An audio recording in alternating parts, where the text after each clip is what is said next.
Bismillahirrahmanirrahim. A very warm welcome to this lecture on sentence correction. CSS 2019 में जो sentences correction के लिए given थे उसको मैं करेक्ट करूँगा on the basis of rules. Sentence number 1, he enjoyed during the holidays. अब ये sentence जो है इसमें enjoyed ये एक वर्ब है जो ट्रांजिटिव वर्ब भी हो सकता है और रिफ्लेक्सिव ट्रांजिटिव वर्ब भी हो सकता है। अब इसको अगर ट्रांजिटिव वर्ब लेंगे तो इसके बाद हम ऑब्जेक्ट लगाएंगे जो इस एक्शन को रिसीव करे। फॉर एग्जांपल हम कह सकते हैं he enjoyed the rain during the holidays, या हम इसके बाद एक रिफ्लेक्सिव प्रोनाउन लगाएंगे तो उस केस में फिर ये जो एन्जॉयड है ये एक रिफ्लेक्सिव ट्रांजिटिव वर्ब बन जाएगा। तो इसके बाद अप्रोप्रिएट यही है कि हम इसके साथ हिमसेल्फ लगा दें जो कि एक रिफ्लेक्सिव प्रोनाउन है। रिफ्लेक्सिव प्रोनाउंस वो प्रोनाउंस होते हैं जो एक्शन को रिफ्लेक्ट करते हैं, और रिफ्लेक्सिव ट्रांजिटिव वर्ब में भी यही होता है कि एक्शन रिफ्लेक्ट होता है, जिसने परफॉर्म किया है उस पे ही अप्लाई होता है। ही ने परफॉर्म किया उस पे अप्लाई करके मैं ही कट हिमसेल्फ, ही हर्ट हिमसेल्फ, ये जो वर्ब है ये एक्शन को रिफ्लेक्ट करती है, ट्रांसफ़र नहीं करते। ट्रांजिटिव वर्ब में ट्रांसफ़र होता है लेकिन जो रिफ्लेक्सिव ट्रांजिटिव उसमें रिफ्लेक्ट होता है, जिसने परफॉर्म किया होता है उस पर ही अप्लाई होता है। इसी तरह ये एक्शन इसने पर और इस पर ही अप्लाई होता है। तो इस केस में हम इसको रिफ्लेक्सिव ट्रांजिटिव लेंगे तो इसके साथ हम एक रिफ्लेक्सिव प्रोनाउन ऐड करेंगे। रिफ्लेक्सिव ट्रांजिटिव के साथ रिफ्लेक्सिव प्रोनाउन का यूज़ होना लाजमी है। Sentence number 2, none of the boys had learn their lessons.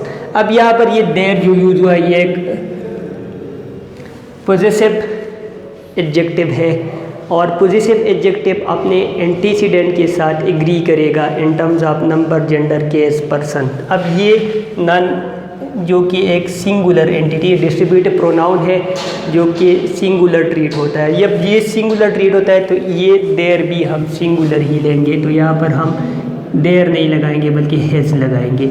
अब हैज़ इसके साथ एग्री कर रहा है in terms of number, gender, case, person वगैरह।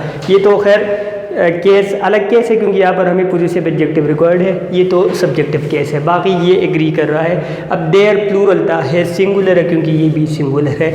ये मेल के लिए यूज़ हुआ है क्योंकि बॉयज़ भी मेल है।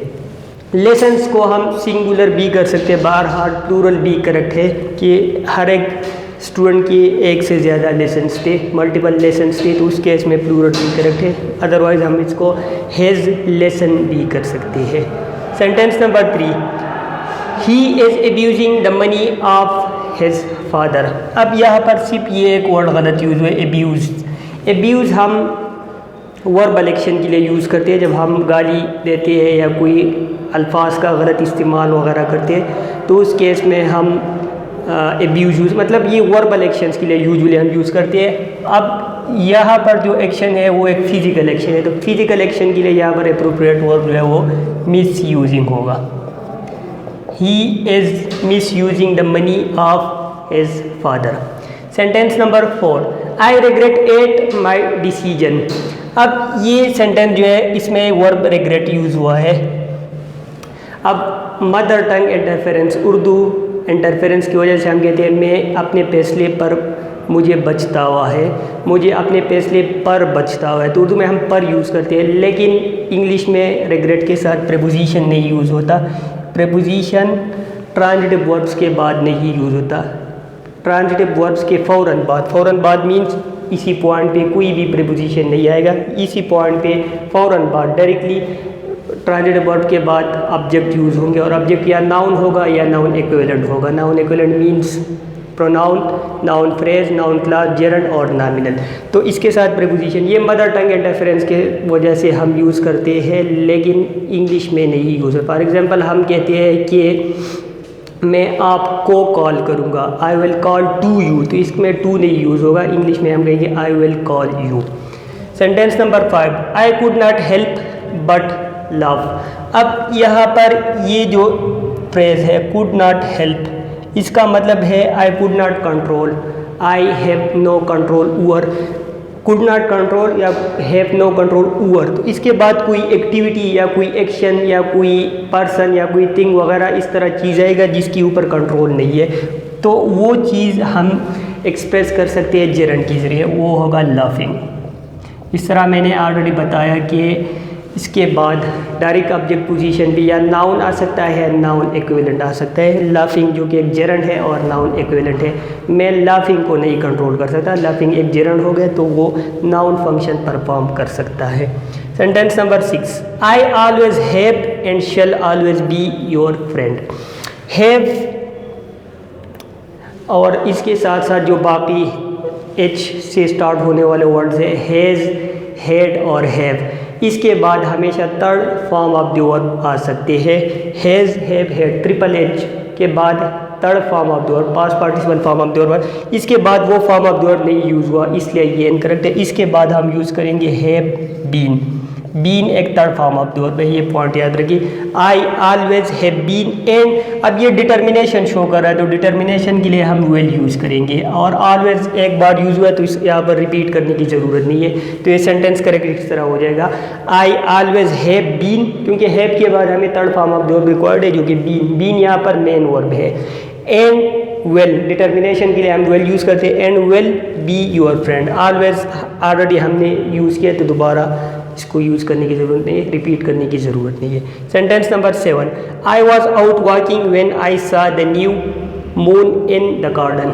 अब ये सेंटेंस में ये जो पोर्शन है इन द गार्डन, ये एक प्रीपोजिशन फ्रेज है। Preposition phrase is a phrase which starts from a noun and ends on preposition phrase is a phrase which starts on a preposition and ends on a noun। preposition से start होगा और noun पे end होगा। अब ये end से start है और garden noun preposition पे end है। preposition phrase दो फंक्शन परफॉर्म करेगा बेसिकली, या एडजेक्टिव वाला फंक्शन या एडवर्ब वाला फंक्शन। अब यहाँ पर ये preposition phrase मून को मॉडिफाई कर रहा है कि मून गार्डन में थी, तो मून तो गार्डन में नहीं हो सकती, तो इसको हम कहते हैं मिसप्लेस्ड मॉडिफायर।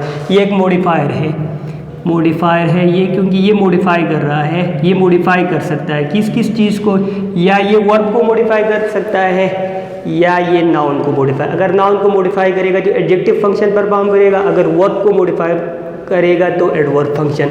अब ये यहाँ पर एडजेक्टिव फंक्शन, जो कि ये एडजेक्टिव फंक्शन यहाँ पर नहीं परफॉर्म कर सकता, हाँ दूसरी जगहों पर परफॉर्म। फॉर एग्जाम्पल को the man in the garden, अब यहाँ पर इन द गार्डन जो है एडजेक्टिव फंक्शन परफॉर्म कर, लेकिन इस केस में नहीं परफॉर्म कर सकती क्योंकि मून गार्डन में नहीं हो सकती।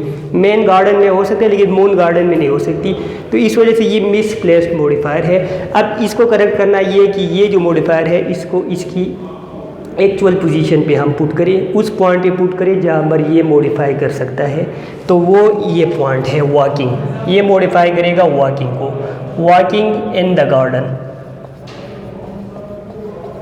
और यहाँ पर ये पॉइंट नहीं यूज़ होगा। तो आप सेंटेंस किस तरह, आई was out walking in the garden, मैं गार्डन में वॉकिंग कर रहा था, तो ये तो पॉसिबल है, वॉकिंग को मॉडिफाई कर सकते हैं। अब यहाँ पर ये एडवर्ब फंक्शन परफॉर्म कर रहा है क्योंकि वॉकिंग एक वर्ब है और ये उस का प्लेस बता रहा है कि ये एक्शन का, तो एडवर्ब ऑफ प्लेस, ये जो पोर्शन है इन द गार्डन, ये यहाँ पर adverb of place function perform कर रहा है। जिस तरह मैंने ऑलरेडी बताया कि प्रीपोजिशन फ्रेज या एडजेक्टिव फंक्शन परफॉर्म करेगा, ये एडवर्ब, यहाँ पर एडवर्ब, वहाँ पर एडजेक्टिव फंक्शन परफॉर्म कर रहा था लेकिन वो पॉसिबल नहीं, तो इसलिए इसकी एक्चुअल पोजीशन इस सेंटेंस में ये है, बाकी सेंटेंस वही है। When I saw the new moon, I was walking out in the garden when I saw the new moon. एक और भी रीज़न है कि हम इसको यहाँ पर क्यों लगाएंगे, एक और भी रीज़न है। एक तो ये है कि मिसप्लेस्ड है, लॉजिकल कनेक्शन नहीं बन रहा, मून के साथ इन द गार्डन का लॉजिकल कनेक्शन नहीं बन रहा, वॉकिंग के साथ, एक तो ये रीज़न होगी। सेकंड रीज़न भी है, सेकंड रीज़न ये है कि हम MPT ऑर्डर फॉलो करते हैं, manner place time, manner place time order हम फॉलो करते हैं। तो अब ये देखिए, आई वॉज आउट वॉकिंग, ये तो एक्शन होगा। अब ये वॉकिंग कब हो रहा था और कहाँ पर हो रहा था, मैनर तो नहीं है मेंशन, वॉकिंग के साथ मैनर नहीं mention. MPT means manner place time. हमारे पास अगर एक से ज़्यादा एडवर्ब्स हो तो हम ये ऑर्डर फॉलो करेंगे, पहले मैनर फिर प्लेस फिर टाइम। अब लेट सपोज यहाँ पर मैनर तो नहीं, जब मैनर नहीं है तो हम प्लेस और टाइम पे देखेंगे, पहले प्लेस लगाएंगे फिर टाइम लगाएंगे। अब यहाँ पर in the garden where in the garden, ये हमें वेयर का आंसर करना, ये प्लेस है, तो पहले हम ये लगाएंगे, उसके बाद when I saw the new moon, फिर हम टाइम लगाएंगे। तो लॉजिकल कनेक्शन एक तो वो रीज़न है, उसके अलावा ये भी एक रीज़न है। मैनर प्लेस टाइम वाला ऑर्डर हमने फॉलो करना है। मैनर मीन्स की एक्शन किस तरह हुआ, जो कि यहाँ पर नहीं है। प्लेस मीन की एक्शन कहाँ पर हुआ, तो ये वॉकिंग वाला एक्शन इन द गार्डन, तो इन द गार्डन हम यहाँ से पहले लगाएंगे, फिर कब हुआ, when I saw the new moon, ये जो टाइम है ये बाद में आएगी, तो एक ये भी रीज़न है। Last sentence, he cried as if he was made, as if, as though, I wish, would rather, और इट इज़ हाई टाइम, ये पास्ट सब्जेक्टिव है। इसके ऊपर मैंने एक डिटेल लेक्चर अपलोड किया हुआ है। तो पास्ट सब्जेक्टिव वो सब्जेक्टिव कंस्ट्रक्शन होता है जिसमें हम something imaginary, hypothetical, unreal express करते हैं। रियलिटी नहीं होती बल्कि अगेंस्ट रियलिटी वो चीज़ हम एक्सप्रेस। अब वो ये पॉइंट जो है ये नहीं कि वो एक्चुअली मेड है, बल्कि वो इस तरह एक्सप्रेस कर रहा था जैसे कि वो मेड हो। तो इसके लिए हम जो प्रीपोजिशन वर्ब यूज़ करते हैं वो हम वर यूज़ करते हैं।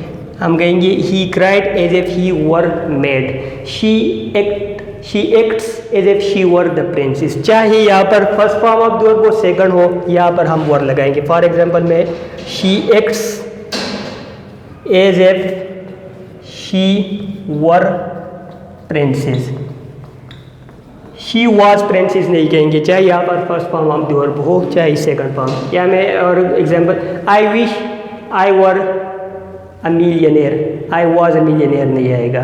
तो इसके ऊपर मैंने ऑलरेडी डिटेल से बेस भी किया कि फास्ट सब्जेक्टिव कंस्ट्रक्शन आइडेंटिफाई किस तरह करना है, उसके साथ कौन सी form of the verb use कर दी है।